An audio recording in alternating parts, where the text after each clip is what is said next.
మంచి వాళ్ళు కొన్ని కష్టాలు పడతారు అని అంటే వాడు చేయని నేరానికి కష్టపడతారని కదా అర్థం. అలాంటప్పుడు ఏదైనా మనకు కష్టం వస్తే, ఏదో నర్సన్ వచ్చింది, ఇవాడు వచ్చే కష్టం వచ్చిన రోజులు వచ్చాయి, అయితే ఏదైనా నేరం చేసి కష్టాలు సంపాదిద్దాం అనుకుంటారా? ఎలాగా నాకు శిక్ష రాబోతోంది కదా అని. ఏది ప్రిఫరబుల్? ఏది నేరం చేయకుండా కష్టపడడమే ప్రిఫరెన్స్. నేరం చేసి కష్టపడితే ఈజ్ ఆల్ రైట్ అంటారు.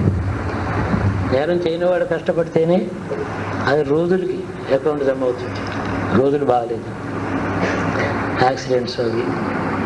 తర్వాత accidents in water, floods in Bangladesh, major loss of merchandise on the ships due to geological changes, activity, ఇలాంటివి కూడా ఇండికేషన్ ఉంది.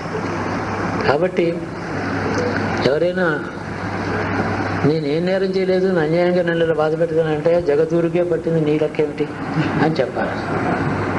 అవునా? అది చూసి మనం నేర్చుకోవచ్చు. జగద్గురుడు హత్యలు చేయిస్తారా అండి? వాడికి అదే ఉద్యోగమా? ఇంకో మార్గం లేదా వాళ్ళకి? వాడి బాధపడి వాడలేక హత్య చేయించేసి అప్పుడు క్షేమంగా బతుకుతారా వాళ్ళు? మనకి జగద్గురువులు అలా ఉంటారా? అన్బిలీవబుల్. అది సత్యం తెలిస్తే. కానీ కష్టపడుతున్నారు చూడండి.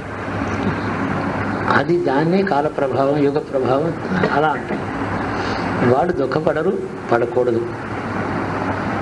In fact it is a difficulty must be welcomed only when you are clean, when you are not at fault. That is preferable. That is wisdom.